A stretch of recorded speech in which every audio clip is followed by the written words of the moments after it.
Buonasera a tutti, ben ritrovati in questo nuovo appuntamento con Talk Talk Sardegna, come sempre a farvi compagnia in diretta dallo studio 1 di Torino, Alessandro Manno.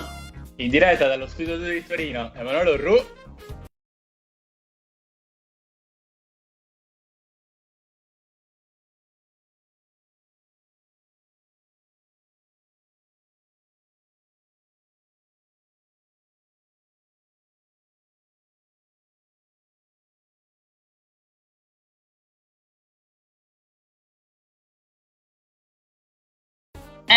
No, c'è una muta cardia. Buonasera dallo studio di Piero. Perché per chi un po' l'ambiente minors isolano, ma è stato un ottimo play, penso. Tu eri play, no? Ricordami. A Marolla, perché certo, come si dice in gergo giornalistico, a Marolla per forza, perché la mia statura, diciamo, non è quella di un cestista tipico, però sì, diciamo che ho provato a fare il playmaker in vita mia. Sì, e quindi per forza di cose quando si è tappi come noi c'è poco da fare. E allora spiegarci come possiamo cercare di alzarci un po' per giocare, non dico almeno pivot, ma almeno una guardia tiratrice più o meno onesta. Abbiamo Francesco Murru che è preparato l'atletico del Dertona Basket, squadra di Serie A, neopromossa. Ciao Francesco, grazie per essere con noi oggi. Ciao a tutti, ciao ragazzi, grazie a voi per l'invito, grazie mille. Ale, ti sei dimenticato di dire che è di Oristano. Sì, di Oristano in questo momento sei il secondo oristanese di fila che intervistiamo, un altro tuo concittadino illustrissimo, Lorenzo Papa, è stato ospite da noi e c'era anche Matteo Cardia, quindi io non c'ero purtroppo, però vabbè, sono le cose della vita. Francesco, allora io partirei subito dalla notizia della settimana, ossia il 30 sabato il Dertona ha battuto i campioni d'Italia della Virtus Bologna. Com'è stata questa partita e raccontaci tu come l'hai vissuta, perché ci avevi detto un pochino alla prima intervista c'è stato un contrattempo. Sì, esatto, allora sì, ovviamente adesso ancora c'è tutta questa elettricità nell'aria dopo la partita appunto del fine settimana.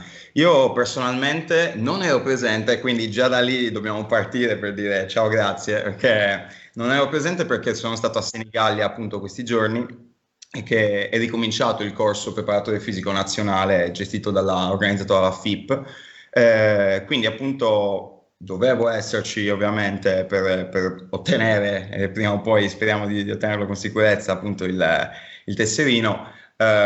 Visto che appunto c'era il corso, non potevo essere presente durante la settimana di preparazione e neanche alla gara.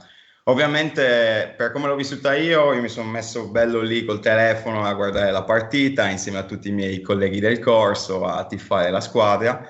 Però è stata una partita incredibile per quello che appunto ho visto, per quello comunque che si è potuto sentire da chi c'era. Alla fine è stata una serata storica, in primis per la società, perché sei la neopromossa, vai a giocartela appunto contro i campioni d'Italia, la vinci in un ambiente poi che è stato pazzesco, perché poi noi qua a Tortona giochiamo in realtà in trasferta, perché giochiamo a Casale per il palazzetto, quindi nonostante la distanza c'era comunque un sacco di gente, sempre nel rispetto del 60% della capienza, che è stata appunto la prima partita che potevamo giocare con un pubblico numeroso di fronte, però doveva essere davvero, per chi c'era, una serata incredibile. Per noi ovviamente è una bellissima cosa, e niente, la bellezza di questo gioco, perché la settimana prima avevamo comunque fatto una partita un po' meno bella a Trieste, perdendo di 30, e la settimana dopo invece vai a giocartela in questo modo, quindi decisamente una bella sorpresa e siamo molto contenti di questo. Sì, però prima vorremmo fare un piccolo passo indietro. Come sei arrivato dove sei adesso, partendo fondamentalmente dai parchi di Oristano? Facci un breve racconto. Direi il parquet di Oristano è già tanta roba, perché per esperienza, almeno per quando giocavo a Pischello, non è che ce ne fossero tanti ad Oristano. Rifaccio la domanda. Parlaci della tua esperienza partendo dai campi del liceo classico fino ad arrivare a dove sei. Perfetto. Sì, guarda, io niente, appunto, cioè, essendo di Oristano, come sapete anche voi, nel senso, vai, inizi a giocare così. Io ho iniziato a giocare proprio da ragazzino, avevo tipo 4 anni, avevo iniziato a giocare alla Libertas Oristano. perché mio fratello già giocava, in famiglia tutti comunque avevano fatto un po' basket, mio padre era dirigente di La Libertas, quindi lì ho iniziato facendo mini basket, giocando così come tutti i ragazzini. Poi io a 10 anni proprio mi sono innamorato follemente della pallacanestro, cioè c'è stato qualcosa, mia madre mi aveva comprato la prima rivista di basket, ho iniziato proprio non solo a giocarci, ma a viverlo sempre con più passione. Continuo a giocare, poi passo appunto all'Azzurra Basket, perché la Libertas a quegli anni stava appunto, diciamo, un po' fallendo, era ormai 2000 che fosse 2007-2008 circa, una roba del genere, un pochino più avanti. Quindi passiamo poi all'Azzurra Basket, dove ho fatto poi tutto il resto delle giovanili. Quindi per il parquet che avevamo era quello di Sarodia, dove ovviamente sono cresciuto e ho fatto tutto fino all'Under 19. Ovviamente allo stesso tempo vivendo i campetti del classico, vivendo i campetti lì del Mossa, tutte le estati, tutti i giorni possibilmente. E niente, quindi così diciamo è stata tutta l'esperienza di pallacanestro giocata ad Oristano, col sogno di diventare un giocatore, però soltanto col tempo, più tardi scopro di essere scarso, scopro di fare abbastanza pena. E finito il liceo classico, io ero un po' indeciso, non sapevo bene cosa volevo fare, ma non mi vedevo ancora tipo nell'ottica di restare nella pallacanestro da allenatore o comunque in panchina. E quindi ho fatto, dopo il liceo classico, vabbè, avevo fatto un anno a Cagliari in psicologia, poi però ho capito che volevo restare nella pallacanestro, volevo restare comunque nello sport. Per vari motivi mi trasferisco poi a Torino, dove appunto inizio a fare scienze motorie, e appunto a Torino ho iniziato a vivere da fuori sede, concentrandomi molto studio e lavoro solo nella pallacanestro, quindi inizi i primi tirocini, un attimino nell'ambiente torinese, vai a fare un po' appunto di esperienza nelle varie società e niente, finita la triennale mi sono impegnato appunto solo lavorando, diciamo con delle società satelliti del Custorino, dove stavo facendo tirocinante. Appunto un po' di promozione femminile a Pancalieri, un po' di promozione a Nichelino, poi vado in Serie D con Torino Team Basket a Pino Torinese, sono tutte diciamo città dove... Intorno a Torino, sì, conosciamo bene. Ale conosce bene. Poi ormai sto facendo esperienza, quindi vi consiglio vivamente di andare a fare un giro lì intorno, che sono bei posti. E, niente, quindi fino all'anno scorso io stavo lavorando appunto per Pino Torinese e Chieri, sempre nell'ambito preparatore fisico, però anche da allenatore, anche da istruttore mini basket, perché alla fine volevo fare pallacanestro tutto il giorno, tutti i giorni, cercando di fare più esperienza possibile a tutti i livelli. E l'unica cosa che io sapevo da sempre che volevo fare pallacanestro ad alto livello, cioè volevo comunque puntare a vedere, non lo so, di arrivare il più in alto possibile. Quindi mi sono detto quest'estate, io sono già fuori di casa per inseguire il mio sogno, però per adesso sto facendo sì esperienza, ma ad un livello comunque minor, cioè nel senso a livello comunque medio, che è di tutto rispetto, però io dovevo capire, volevo vedere se effettivamente riesco a stare a un certo livello, e ancora ovviamente bisogna capirlo. Quindi un po' per contatti, un po' comunque ti metti nel mercato, diciamo, inizi appunto a vedere dove ci può essere occasione di dare una mano. Durante l'estate ho quindi rifiutato di continuare con le società con le quali stavo lavorando, nonostante stessimo in ottimi rapporti. Ho iniziato anche a fare un'estate dove viaggi per vedere delle conferenze legate alla preparazione fisica. Sono stato a Bologna, sono stato ad Atene e queste esperienze mi hanno permesso comunque anche un attimino di creare un network, cioè fare comunque una rete di contatti che ti permette di metterti in mostra, di far vedere che sei curioso, che esperienze hai, dove vuoi andare, tutto il resto così. In qualche modo poi al preparatore fisico, al capo preparatore fisico qua al Dertona Basket, ad Andrea Baldi, arriva il mio nome, ci sentiamo e niente, dopo un po' di tempo appunto diciamo che la mia figura era in ballo con quella di altri preparatori. Dopo che torno da Atene da questa conferenza comunque mi chiama e fortunatamente vengo scelto e da lì appunto inizia, anche perché ero disposto a trasferirmi, io quindi ho preso da Torino, mi sposto a Tortona e inizio quindi questa nuova esperienza vivendo qua, solo con la Serie A, quindi è comunque un'esperienza di altissimo livello, un'enorme fortuna davvero. Cioè. Non ti abbiamo interrotto anche perché hai fatto dei passaggi belli, appunto, cioè sul credere, che erano le stesse parole che ha usato Pata la settimana scorsa, quindi cioè, bello ed emozionante sentire questo. Oltre il fatto che sempre prima in puntata ci ha raccontato che il palazzetto era vestito di rosa, appunto perché praticamente c'era appunto la collaborazione con l'associazione appunto che diciamo si occupa della prevenzione del tumore al seno, cioè quindi alla fine era anche un motivo importante quello per il quale essere al palazzetto e niente, il palazzetto quindi si è colorato, tutti quanti tutti gli spettatori avevano occasione appunto di avere questa maglietta rosa, quindi era comunque un bel colpo d'occhio sicuramente per i fortunati che sono andati al palazzetto. Matte. Sì, Francesco, io torno un attimo indietro andando un po' sul lato cestistico, hai fatto anche dei nomi, perché io ti volevo chiedere, insomma, sei arrivato in una società che è molto ambiziosa come Dertona, neopromossa, ma per certi versi non sembra. Io ti volevo chiedere, più che altro, hai fatto il nome di Andrea Baldi, che è il capo preparatore. Ecco, com'è inserirsi in una realtà che magari ha delle persone già da tempo dentro, e penso anche a coach Ramondino e un'altra persona appunto come Andrea Baldi, quindi inserirsi in un sistema un po' che si conosce già, arrivare, ecco, come iniziare per un giovane soprattutto come te, iniziare come inserirsi, ecco, in un ambiente così sia ambizioso ma che comunque ha già dei meccanismi prefissati.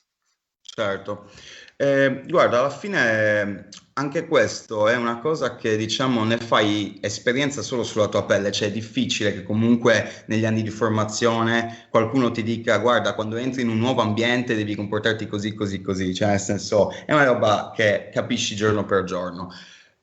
Io sono fortunatissimo perché l'ambiente è ottimo, cioè nel senso Andrea Baldi, il preparatore fisico, è una persona super perché comunque ha altissima esperienza, anche a livello umano, proprio il modo in cui si relaziona, ti mette a tuo agio, non è una di quelle persone che magari stai sempre con l'ansia e sei in crisi o chissà cosa, cioè ti permette di ragionare sulle cose, cioè il mio compito alla fine è quello di essere, essendo suo assistente, è quello di assisterlo nel migliore dei modi, devo rendere più facile il lavoro per lui e per gli altri attorno, quindi mi mette proprio nella condizione di poter lavorare con serenità, potendo fare sempre più esperienza a questo livello, perché poi la vera differenza è che lui me l'ha detto subito al primo giorno, non è che cambia molto il lavoro pratico che vai a fare con i giocatori, specialmente da preparatore, cioè gli esercizi sono quelli, la pallacanestro, cioè l'obiettivo è far canestro, ciao basta, ok, vinciamo bene, perdiamo, ok, torniamo in palestra, auguri. Però cambia molto nei tempi, nella comunicazione, nel come appunto gestisci il rapporto con i giocatori. Qua comunque abbiamo 6 americani, se non mi sbaglio, quindi comunque devi anche gestire bene il rapporto con gente di altre culture, di altri paesi. Però appunto la fortuna mia è quella di trovarmi in un ambiente dove lavorare con lui mi permette di imparare tanto e di essere d'aiuto il più possibile. Proprio direttamente anche, stessa cosa con il coach, con Marco Ramondino, con il quale appunto man mano cerchi di capire cosa puoi fare per essere più utile possibile, ciò che gli serve. Ovviamente è sempre una cosa un po' indiretta perché già il preparatore fisico è una figura di supporto per l'allenatore che deve prendere le decisioni finali e io automaticamente devo essere di supporto ad Andrea e quindi insieme di supporto per il coach. Però comunque anche lì, anche nel macro è una situazione ideale. Se ti piace questo lavoro, se comunque vuoi imparare, vuoi anche comunque un attimino sbatterti, se mi permettete il termine, per far bene le cose, perché vuoi far vedere che comunque ci tieni, sei lì, niente, la speranza è quella di farlo in modo migliore possibile. È una bella cosa perché poi l'ambiente era già abbastanza forte, perché ovviamente tutte queste figure ci sono già da 2 o 3 anni, hanno ottenuto un risultato incredibile come appunto la prima promozione nella storia per il Derthona per salire in Serie A, quindi tu entri un po' in punta di piedi, cioè personalmente sento appunto, sai, entri in punta di piedi, non è che arrivi e fai il fenomeno e pretendi chissà che cosa, no, cioè ovviamente vedi che esperienze hai avuto, sai che però ti piace tanto quello che fai e la cosa è semplicemente essere pronto quando ti viene chiesto qualcosa e secondo me anche essere un pochino proattivo, cioè cosa posso fare di più, dove posso aiutare. Però l'importante è metterci pazienza, cioè le cose arrivano pian piano secondo me. Chiaro. Tu mi ricollego subito alla prima domanda che ti ho fatto, il fatto che tu non eri in panchina il giorno della vittoria contro la Virtus. E allora io ti chiedo, nelle partite effettivamente in cui eri in campo, come l'hai vissuta? Com'è l'ambiente? Come si sente stare in un palazzetto? Non perché stai lì tranquillo a vederti la tua partita, ma effettivamente sei lì. Cioè, qual è il tuo ruolo in gara? Cioè, cosa fai in supporto al coach? Quali sono anche i consigli che puoi dare quando il giocatore magari viene e si siede lì, magari ha un fastidio perché ha fatto un colpo, qualcosa di questo tipo? Ecco, qual è la tua figura in campo durante la gara e come la vivi tu? Effettivamente, visto che vieni da un contesto, come hai detto tu giustamente, che era tutt'altro. No, vabbè, sì, effettivamente cambia un po'. Io ti dico, il mio ruolo è quello di star seduto e applaudire alla squadra. Sventolare L'asciugamano. l'asciugamano. No, vabbè, a parte le cavolate, tra parentesi, se vado un botto lungo, ditemelo tranquillamente, cioè è proprio... Abbiamo tutto il tempo.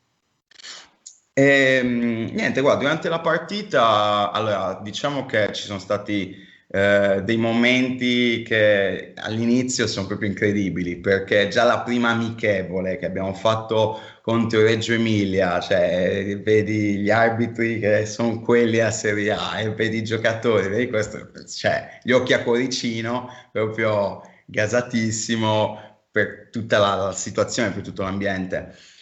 Ovviamente poi appena iniziata la Supercoppa e poi il campionato sei proprio in palla totale, in maniera positiva dico. Il mio ruolo alla fine lì, durante la partita, anche lì resta quello di essere di supporto, cioè in panchina poi al referto non è che può andare 2 preparatori, 2 fisioterapisti, 800 persone, c'è la figura del preparatore fisico, c'è il fisioterapista, c'è il medico e così via. Quindi io, insieme appunto a altri ragazzi dello staff, siamo appunto fuori dal referto. Il nostro compito è quello di organizzare tutto per partita, cioè nello specifico siamo lì un'ora prima della palla 2, i ragazzi vengono e tirano, devono sentire i ferri, un attimino entrare con le loro routine dentro la mentalità di gara e semplicemente tu gli sistemi tutto il materiale che gli serve, chi l'elastico, chi il foam roll per il massaggio, chi appunto, non lo so, chi ha bisogno di stretching dinamico e quindi li tieni, tu gli spingi la gamba, gli fai fare un po' di questo, un po' di quello, cioè quindi sei di supporto come sempre al preparatore e ai ragazzi, ai giocatori. Poi di conseguenza c'è tutto il resto che riguarda l'integrazione durante la gara, perché ovviamente per la spesa energetica che avranno durante la partita noi abbiamo pronti i sali minerali, quindi vai lì, cioè nel senso come sempre il compito è quello di alleggerire il lavoro del capo, quindi tanto vale, stai lì, porti che siano le bottigliette, che sia questo, che sia quello, sistemi lo spogliatoio per tutto ciò che serve ai ragazzi, che sia la barretta energetica per stare generali, perché ognuno poi ha la sua routine, c'è chi si mangia questo, c'è chi fa questo esercizio, quindi man mano che vai a conoscere quel tipo di abitudine, fai in modo che sia pronta, che sia tutto quanto a disposizione loro, evitare che abbiano chissà quali pensieri o scocciature, così siamo in campo, facciamo la partita e ci divertiamo. Certo. Manu adesso si accenderà il microfono e farà la domanda, ne sono strasicuro. Vai Manu. È bellissimo. In questo momento Piero che ci sta guardando e che salutiamo ci manda una domanda con scritto il 14 di novembre saliranno dei giganti dall'isola al continente. Tu che di sicuro apprezzi i giganti, cosa cosa farai, quali saranno le tue sensazioni? Domanda molto da giornalista, in effetti, questo. Vabbè, Vai. saluto anche Piero che ha fatto la domanda, ovviamente. Guarda, sì, ovviamente sarà una giornata particolare, cioè nel senso il fatto di avere la possibilità di affrontare nel campionato più alto possibile la squadra della tua terra, cioè sarà sicuramente un evento importantissimo. Nonostante ovviamente siamo tifosi d'Ertona, su questo bisogna essere Ovviamente. precisi. No, Anche comunque, perché ci guardano e non vorremmo mai che tu passassi un brutto quarto d'ora per colpa nostra, quindi assolutamente, cioè, ci mancherebbe altro. no, vabbè, però a parte gli scherzi, la cosa è che cioè, con la Dinamo io poi ho avuto la possibilità di seguire, come vi dicevo prima, di seguire cos'era, 3 anni fa, tipo la preparazione fisica durante l'estate. Eh, Avevo appunto raggiunto tramite Instagram proprio a caso il preparatore fisico, Matteo Boccolini. Lui è stato gentilissimo a lasciarmi il numero, vieni, e quindi per un'estate ho fatto Oristano a Arezzo, torno ad Oristano, riparto di nuovo ad Arezzo, poi il giorno dopo li ho raggiunti a Sassari, poi torno indietro, poi vado a Olbia, cioè mi sono sparato un po' di chilometri, però appunto perché volevo vedere come si lavorava a quel livello lì e avere la fortuna di farlo a casa tua, cioè nel senso in Sardegna, a parte che è stato bellissimo perché io poi a Arezzo non c'ero mai stato, a Sassari non è che ci andavo spesso, a Olbia pure, ti metti in macchina, ti vedi tutti i posti che abbiamo e quindi gasato perso, ero emozionatissimo. Quindi ovviamente vederli da avversario, vedere anche direttamente Matteo Boccolini da avversario sarà una cosa bellissima, cioè una soddisfazione. Speriamo ovviamente di avere sempre più soddisfazione. Effettivamente. Però niente, cioè, vediamo cosa sarà, però sarà una bella emozione sicuro.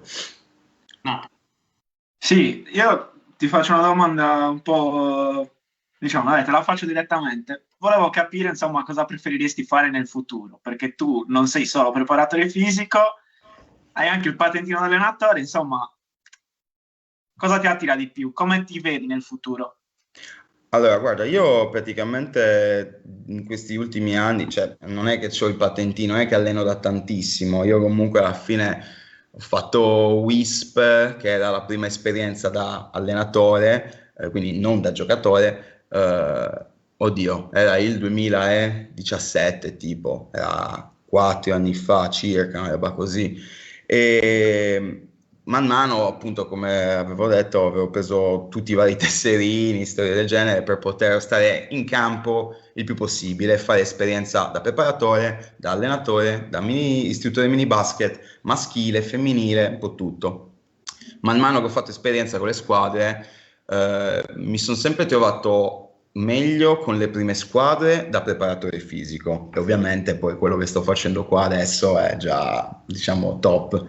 Però allo stesso tempo ti dico, da allenatore, avendo la tessera da allenatore di base, diciamo che ha altri aspetti molto positivi, perché sì, è bello fare il preparatore fisico, mi trovo bene a fare il preparatore fisico per i senior, perché comunque alla fine sei di supporto, li devi far stare bene, li fai stare in salute, partecipi alla partita in qualche modo. Da allenatore giovanile invece c'hai altre soddisfazioni, il fatto di avere l'Under 14 non fortissima, diciamo così, e vedi che però man mano le cose che gli dai gli servono, perché Pinco Pallino, che è scarso perso di sinistra, inizia a imparare a fare il terzo tempo di sinistro e vedi che poi lo mette in partita e allora lui stesso capisce, o lei stessa capisce appunto l'importanza dell'aver fatto le ripetizioni, averci lavorato su e tutto il resto. Bellissimo quando poi si vede che i ragazzi sono diventati tutti uniti, ti chiedono tipo come posso migliorare questo lavoro di palleggio, i genitori magari alla fine dell'anno ti ringraziano per come è andata la stagione, per come si sono trovati bene. Quindi a me piace molto anche l'idea dell'allenare. Io per esempio anche qua, se potessi allenare l'Under 14 meno forte che c'è, o comunque qualunque sia l'ambiente, a me ovviamente piacerebbe tanto fare, cioè il mio obiettivo è quello di salire il più in alto possibile nel lavoro che faccio da preparatore fisico. Io voglio fare professionismo, voglio alzare sempre di più il livello, senza stare a dire adesso chissà dove, puntando chissà come. Però, visto che comunque la pallacanestro è una cosa che mi piace di più in assoluto, poter essere di supporto per chi sta iniziando ad approcciarsi nel basket giovanile, mi farebbe piacere continuare ad allenare ogni tanto, proprio per quel concetto di condividere la passione. Però ti dirò, è giusto, tutto va bene alla fine. Certo, allora siamo in chiusura, abbiamo tempo per un'ultima domanda velocissima. Io, Manu, non so se sei d'accordo, me la lascerei fare a Matteo, che è quello che tra i tre penso che ne mastichi un po' di più di basket, quindi direi che lasciamo a lui l'onere dell'ultima domanda. Assolutamente sì, anche perché mi abbiamo dato un messaggio di un suo parente che l'hanno visto che stava facendo, sistemando la rete del canestro che c'ha in casa, però ha un cinetto. Quindi dopo ce lo farei vedere, Matte, però prego. No, vabbè, faccio una domanda magari un po' inerente a quello che è il compito di Francesco oggi. La stagione quest'anno è iniziata un pochino prima, cioè nel senso le partite, c'è stata la Supercoppa, quindi un impegno un po' prima del previsto. Ecco, come nel tuo lavoro si cerca di tamponare quelli che sono magari gli effetti di una stagione che sarà effettivamente molto, molto lunga? Qual è, insomma, quello che ti sei ritrovato a fare più spesso o quello che secondo te sarà necessario fare? Beh, guarda, tra parentesi, spero che non si senta la lavatrice, cioè lo so che non c'entra Guarda, niente. ce l'ho anche io accesa, quindi nessun problema, veramente. Chiedo scusa se si sente, però purtroppo è il bello della diretta comunque. Esatto, chiedo scusa.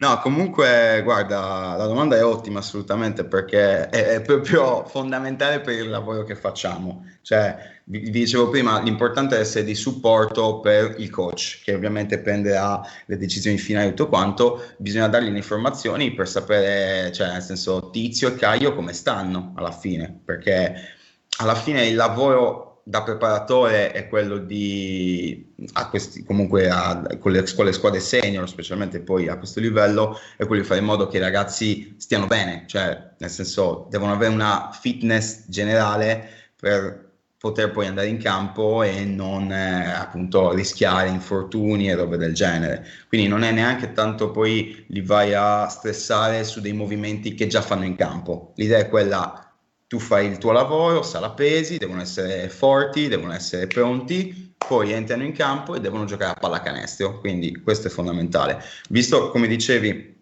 la stagione già adesso è bella carica, perché a settembre abbiamo iniziato una Supercoppa esagerata, dove abbiamo fatto anche bene.